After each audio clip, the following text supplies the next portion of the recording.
देखिए, मैंने कल ही बताया था, जब कल मैंने पार्टी उसी समय मैंने कहते थे बजट में कुछ भी नहीं मिलने वाला, क्योंकि 5 बजट पिछली बार मैंने देखे थे, लंबा चौड़ा भाषण और आंकड़ों का माया जाल। आप समझ भी नहीं पाओगे, आम आदमी समझ जाए बजट कैसा बजट क्या लिख दिया। नौकरियां दे रहे हैं, नौकरियों की पहली तनख्वाह हम दे रहे हैं। अरे कहाँ दे रहे हो नौकरी? आप सरकारी नौकरी दे नहीं रहे हो। कितने लाखों पद खाली इस देश के अंदर, केंद्रीय सेवाओं के अंदर।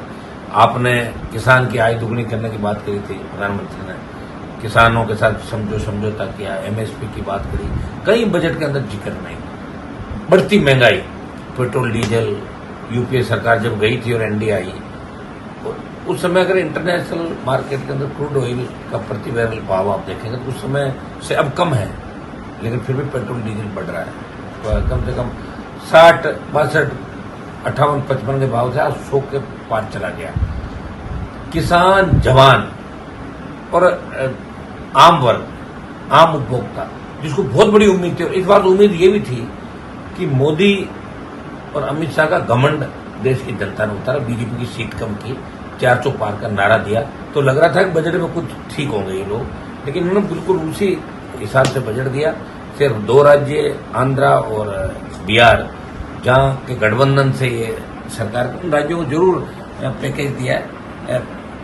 अन्य राज्य भी, जैसे हमारा राजस्थान है, वो सारे मापदंड पूरे करता है, विशेष राज्य भी करने के। विशेष राज्य का दर्जा सरकार नहीं देती, लेकिन राजस्थान का जिक्र नहीं किया, पंजाब का जिक्र नहीं किया, हरियाणा का जिक्र नहीं किया, उत्तर प्रदेश के अंदर कोई बात नहीं की। जहां जहां हारे ये लोग, तो इनके मन में कहीं कहीं एक टीस थी कि हारे हुए राज्यों के लोगों को सबक सिखाना ही सिखाना। लेकिन जवान, किसान, ये कोप का ये आपकी जिस तरह की बातें, कोलकल्पित बातें इन्होंने कही, तो मुझे नहीं लगता कि इस बजट से कोई हिंदुस्तान, विकसित हिंदुस्तान बड़ा। मैं भाषण प्रधानमंत्री जी का भी सुन रहा था बजट में, और आज तो बजट के अंदर मैं वित्त मंत्री को देख रहा था कि शायद बजट बनाते समय भी इनका योगदान कम दिया गया। बजट अधिकारियों ने बनाया, मुझे पढ़ाया गया, क्योंकि बार बार पसीना पहुंचती थी, पसीना आ रहा था, वो बजट पढ़ते हैं। मैं पहला बजट पढ़ रही हूँ, 238-37 सीटें भारतीय जनता पार्टी की, और क्या संदेश देश की जनता के अंदर जाएगा। निश्चित रूप से बजट निराशाजनक है। देश के युवाओं को, किसानों को और सर्व समाज को और राज्यों को कुछ भी नहीं मिला।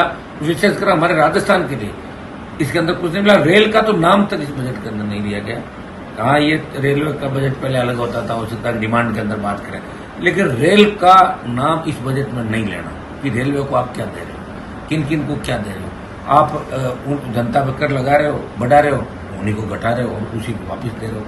तो ये आंकड़ों का माया जाल है।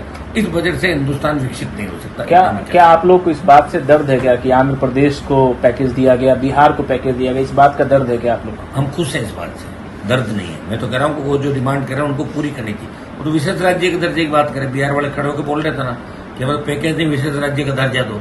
मैं कह रहा हूँ क्यों नहीं दे रहे विशेष राज्य का दर्जा? देने चाहिए ना, जहाँ लोग वास्तव में गरीबी की रेखा से नीचे हैं, जहाँ आवश्यकता है, जहाँ बेरोजगारी है, जहाँ संसाधन होते हुए भी लोग बहुत पीछे रह गए।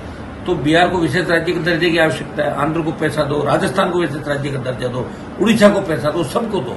लेकिन भेदभाव सोतेला व्यवहार मतलब प्रधानमंत्री के लिए सब लोग हैं।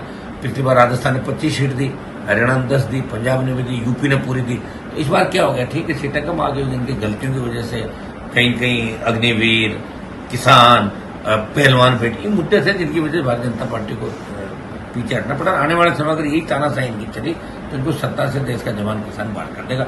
हमें दर्द नहीं है, लेकिन हमें हमारे राज्यों को कुछ नहीं मिला, इस बात की तकलीफ जरूर है।